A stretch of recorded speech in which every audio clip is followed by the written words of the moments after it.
વિદ્યાર્થી મિત્રો, આપણે ધોરણ 10માં ચેપ્ટર નંબર 8 ત્રિકોણમિતિનો પરિચય શરૂ કરવા જઈ રહ્યા છીએ. તો ત્રિકોણમિતિ એ શબ્દ તમારા માટે નવો છે, તો આપણે જોઈએ ત્રિકોણમિતિ એટલે શું. તો ત્રિકોણમિતિનો સૌપ્રથમ ઉપયોગ આર્યભટ્ટે કર્યો હતો. જે ત્રિકોણમિતિ છે એને ઇંગ્લિશમાં આપણે ટ્રિગ્નોમેટ્રી કહેવામાં આવે છે, જે 3 ગ્રીક શબ્દોથી બનતો શબ્દ છે. તો 3 ગ્રીક શબ્દો છે, ત્રિગોન અને મેટ્રોનના સંયોજનથી બનતો શબ્દ એટલે ટ્રિગ્નોમેટ્રી. એટલે કે ટ્રી એટલે કે 3, ગોન એટલે બાજુ અને મેટ્રોન એટલે માપ. પ્રાચીન સમયમાં ખગોળશાસ્ત્રીઓ ત્રિકોણમિતિનો ઉપયોગ પૃથ્વીથી તારાઓ અને ગ્રહોનું અંતર શોધવા માટે કરતા હતા. આ પ્રકરણની અંદર આપણે કાટકોણ ત્રિકોણમાં રહેલા લઘુકોણોની સાપેક્ષમાં તેની બાજુઓના ગુણોત્તરો વિશે ચર્ચા કરીશું. આપણે તેને ખૂણાઓ માટેના ત્રિકોણમિતિય ગુણોત્તરો કહીશું. તો હવે જે ત્રિકોણમિતિય ગુણોત્તરો છે એ 6 છે, તો આપણે એ જોઈએ. તો ત્રિકોણમિતિય ગુણોત્તરો, તો આપણે પહેલાં એક કાટકોણ ત્રિકોણ દોરી દઈએ, કારણ કે આખું આ જે ત્રિકોણમિતિ છે એ કાટકોણ ત્રિકોણ આધારિત છે. તો અહીં આપણે કાટકોણ ત્રિકોણ A, B અને C લીધું છે, જેના અંદર ખૂણો B એ કાટકોણ છે અને ખૂણા C ને આપણે થીટા તરીકે દર્શાવેલો છે. આ જે સાઇન છે એને આપણે થીટા કહીશું, અને થીટા એ એક ગ્રીક આલ્ફાબેટ છે જે ખૂણો દર્શાવવા માટે આપણે વાપરીએ છીએ. તો આ ખૂણાની સાપેક્ષમાં AB એ સામેની બાજુ થશે, BC એ આ ખૂણા માટે પાછળની બાજુ થશે, જ્યારે AC એ કર્ણ છે. તો સૌથી પહેલો ગુણોત્તર છે સાઇન થીટા. તો સાઇન થીટા બરાબર સામેની બાજુ ભાગ્યા કર્ણ. તો આ ખૂણાની સામેની બાજુ છે AB અને ભાગ્યા આવશે કર્ણ, એટલે કે AB ભાગ્યા AC. એ જ રીતે કોસ થીટા. તો કોસ થીટા એટલે પાસેની બાજુ ભાગ્યા કર્ણ, જ્યારે આ ખૂણાની પાસેની બાજુ છે BC અને કર્ણ છે AC. હવે ત્રીજો ગુણોત્તર આવે છે ટેન થીટા. તો ટેન થીટા એટલે સામેની બાજુ AB ભાગ્યા પાસેની બાજુ BC. તો આ જો 3 ગુણોત્તર તમે યાદ રાખી શકો તો બાકીના 3 ગુણોત્તર તમને સહેલાઈથી યાદ રહી જશે. તો કોસેક થીટા એ સાઇન થીટાનું વ્યસ્ત છે. તો સાઇન થીટાની અંદર સામેની બાજુ ભાગ્યા કર્ણ થાય છે, એ તો કોસેક થીટાની અંદર કર્ણ ભાગ્યા સામેની બાજુ થશે, અને એનો ગુણોત્તર થશે કર્ણ AC અને સામેની બાજુ ભાગ્યા AB. સેક થીટા એ કોસ થીટાનું ગુણોત્તર છે. કોસ થીટામાં થાય છે પાસેની બાજુ ભાગ્યા કર્ણ, તો અહીં સેક થીટામાં થશે કર્ણ ભાગ્યા પાસેની બાજુ, કર્ણ AC ભાગ્યા પાસેની બાજુ BC. કોટ થીટા એ ટેન થીટાનો વ્યસ્ત છે. તો ટેન થીટામાં થાય છે સામેની બાજુ ભાગ્યા પાસેની બાજુ, જ્યારે કોટ થીટામાં થશે પાસેની બાજુ ભાગ્યા સામેની બાજુ. તો અહીં પાસેની બાજુ છે BC ભાગ્યા સામેની બાજુ AB. તો આ 6 ત્રિકોણમિતિય ગુણોત્તરો છે. તો હવે ત્રિકોણમિતિય ગુણોત્તરો વિશેના નિત્યસમ. તો એમાં પહેલું નિત્યસમ છે સાઇન થીટા બરાબર 1 ભાગ્યા કોસેક થીટા. આગળ મેં કહ્યું એ પ્રમાણે સાઇન અને કોસેક એકબીજાના વ્યસ્ત છે, એટલે એના ઉપરથી સાઇન થીટા બરોબર 1 કોસેક બનશે. એ જ રીતે કોસેક થીટા બરોબર 1 ભાગ્યા સાઇન થીટા થશે. સાઇન અહીં ભાગાકારમાં છે, બરાબરની સામેની બાજુ જાય એટલે આ ભાગાકારવાળું પદ એ ગુણાકારમાં જાય છે, એટલે નવું સૂત્ર બને છે sine theta into cosec theta બરોબર 1. હવે એ જ રીતે કોસ થીટા બરોબર 1 સેક થીટા થશે, જ્યારે સેક થીટા બરોબર 1 કોસ થીટા થશે. કોસ થીટા અહીં ભાગાકારમાંથી અહીં ગુણાકારમાં આવશે, એટલે નવું સૂત્ર બને છે cos theta into sec theta બરોબર 1.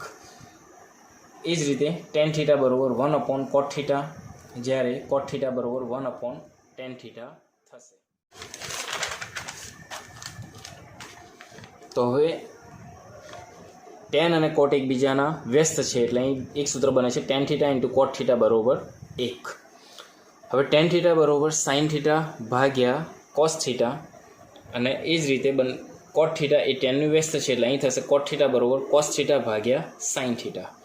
ઓકે, તો આટલા જે સૂત્ર છે એ તમે તૈયાર કરી દો.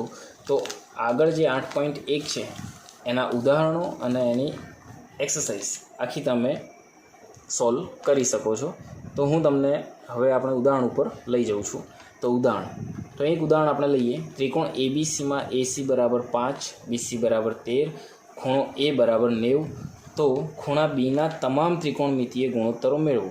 તો અહીં આપણે બે બાજુના માપ આપેલા છે. એક ખૂણો 90 આપેલો છે અને ખૂણા બીની સાપેક્ષમાં ત્રિકોણમિતીય ગુણોત્તરો આપણે મેળવવાના છે. તો અહીં આપેલ માહિતી ઉપરથી આપણે એક કાટકોણ ત્રિકોણ બનાવીએ. તો અહીં ત્રિકોણ આપણે એ બી સી લીધો છે. ખૂણો એ અહીં 90 આપેલો છે, તો ખૂણા એને આપણે કાટકોણ દર્શાવ્યો છે.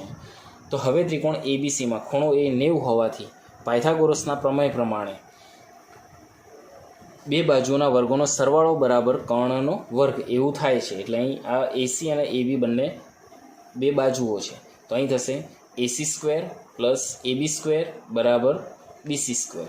હવે એસીનું માપ અહીં આપેલું છે 5 એટલે અહીં થશે 5નો વર્ગ પ્લસ એબી સ્ક્વેર અને બીસી આપણને આપેલું છે 13 એટલે અહીં થશે 13નો વર્ગ.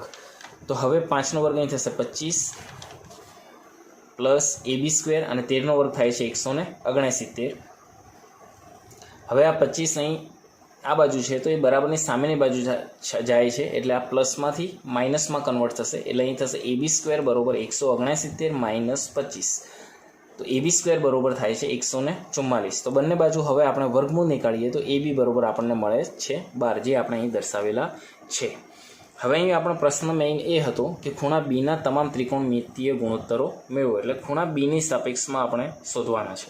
તો સૌથી પહેલાં અહીં આપણે લઈએ સાઇન, અને આ ખૂણાની જગ્યાએ આપણે બી કીધેલું છે એટલે અહીં આપણે દર્શાવીશું બી. એટલે સાઇન બી બરાબર, સાઇનનું સૂત્ર હતું સામેની બાજુ ભાગ્યા કર્ણ. તો બીની સામેની બાજુ થાય એસી અને કર્ણ થશે બીસી. એટલે અહીં ગુણોત્તર આવશે એસી ભાગ્યા બીસી. એસીનું માપ કેટલું છે 5, બીસીનું માપ છે 13 એટલે અહીં ગુણોત્તર થશે 5 ભાગ્યા 13.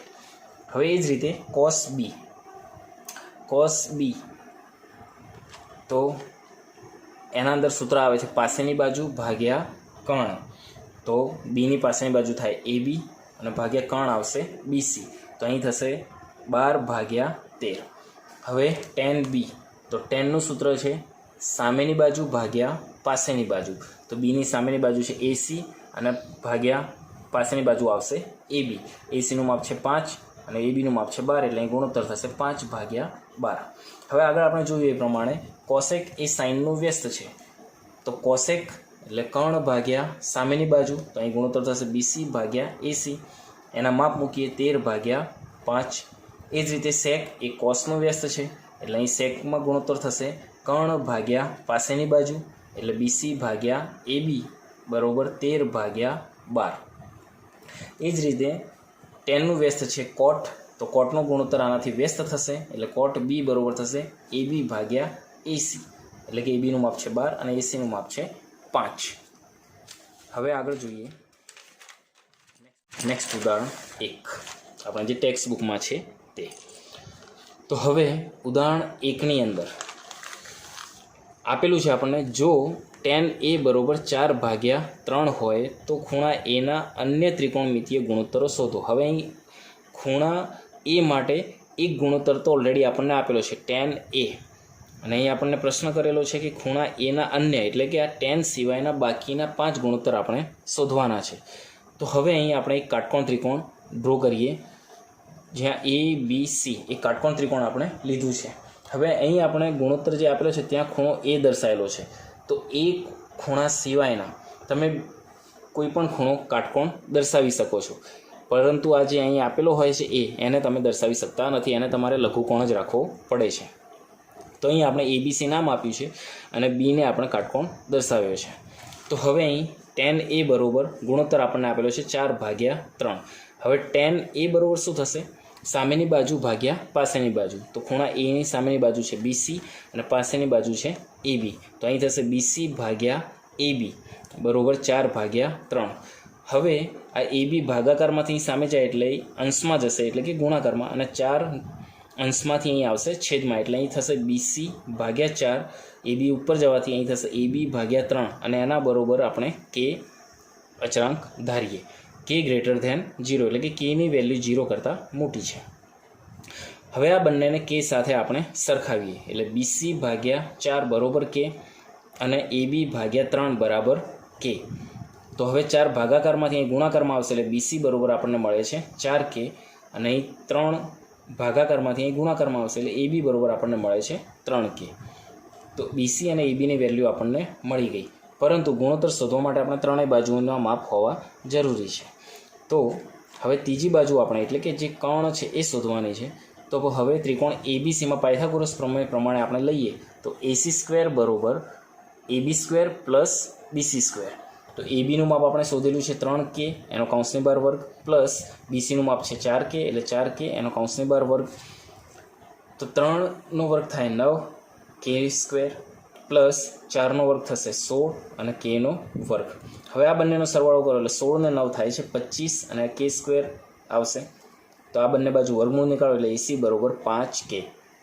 એટલે આપણને ત્રીજી જે બાજુ એટલે કે કર્ણ એનું માપ મળી જાય છે 5K. હવે અહીં આપણને જે પ્રશ્ન પૂછેલો હતો ખૂણા એના અન્ય ત્રિકોણમિતીય ગુણોત્તરો શોધો. તો આપણે સૌથી પહેલો ગુણોત્તર લઈએ છીએ sin A. તો એની સાપેક્ષમાં સામેની બાજુ થાય છે BC અને કર્ણ છે AC એટલે અહીં ગુણોત્તર થશે BC ભાગ્યા AC. BCની કિંમત છે 4K જ્યારે ACની કિંમત આપણે શોધી છે 5K. તો K અહીં ઉડી જાય છે એટલે અહીં ગુણોત્તર થશે 4 ભાગ્યા 5. એ જ રીતે હવે cos A. cos એટલે પાસેની બાજુ, તો ખૂણા એની પાસેની બાજુ છે AB અને કર્ણ આવશે AC એટલે અહીં ગુણોત્તર થશે AB ભાગ્યા AC. ABની કિંમત છે 3K તો આપણે અહીં મૂકી છે 3K. ACની કિંમત છે 5K. K અહીં કટ થઈ જશે એટલે અહીં 3 ભાગ્યા 5 આવશે. હવે tan તો ઓલરેડી આપણને આપેલું છે એટલે હવે આપણે સીધું શોધીએ છીએ cosec A. cosec એટલે કર્ણ ભાગ્યા સામેની બાજુ. કર્ણ છે AC અને સામેની બાજુ છે BC એટલે અહીં ગુણોત્તર આવશે AC ભાગ્યા BC એટલે કે 5K ભાગ્યા 4K. K કટ થઈ જાય એટલે અહીં 5 ભાગ્યા 4.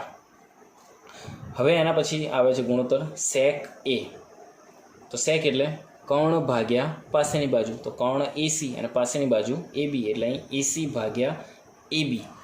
તો ACની વેલ્યુ અહીં આપેલી છે આપણને 5K તો એ 5K મૂકો. ABની વેલ્યુ છે અહીં 3K તો 3K મૂક્યા. K કટ થઈ જાય છે એટલે 5 ભાગ્યા 3. હવે છેલ્લો ગુણોત્તર આવે છે cot. cot A. cot એટલે પાસેની બાજુ ભાગ્યા સામેની બાજુ. તો અહીં એની પાસેની બાજુ છે AB અને સામેની બાજુ છે BC એટલે અહીં ગુણોત્તર થશે AB ભાગ્યા BC. ABની કિંમત છે 3K ભાગ્યા BCની કિંમત છે 4K. K કટ થઈ જાય છે તો બરાબર 3 ભાગ્યા 4. તો આ રીતે આપણે બીજા પણ ઉદાહરણો આપણે સોલ્વ કરી શકીએ છીએ.